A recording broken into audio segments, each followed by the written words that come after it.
આગામી લોકસભા ચૂંટણી લઈને સુરતમાં વરાછા, કાપોદ્રા, સરથાણા, પૂણા અને સારોલી વિસ્તારમાં ઝોન 1 ડીસીપી ભક્તિ ઠાકર સાહેબ અને પોલીસ સ્ટાફ દ્વારા વાહન ચેકિંગ સાથે ફૂટ પેટ્રોલિંગ હાથ ધરવામાં આવી હતી.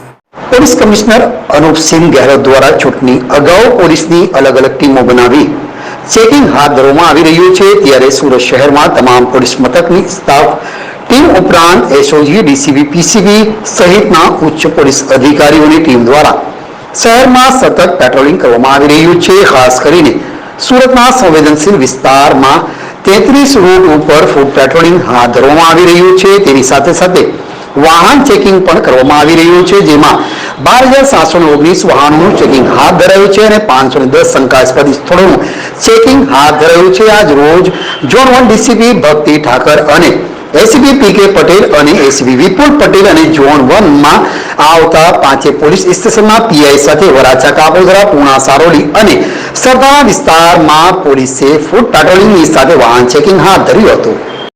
સુરત શહેર પોલીસ કમિશનર સાહેબની સૂચના અને માર્ગદર્શનથી અને સેક્ટર સાહેબની પણ માર્ગદર્શનથી અમારા ઝોન 1 વિસ્તારમાં 5 પોલીસ સ્ટેશનમાં અત્યારે 6:30 થી ફૂટ પેટ્રોલિંગ રાખવામાં આવ્યું છે, જેમાં કાપોદ્રા, સરથાણા, વરાછા, પૂણા અને સારોલી એ 5 પોલીસ સ્ટેશનમાં ફૂટ પેટ્રોલિંગ છે. પોલીસ રોડ ઉપર જાય છે, એ રસ્તા પર જે લોકો આવે છે એમને તકલીફ મુશ્કેલી હોય એની પૂછપરછ કરે છે.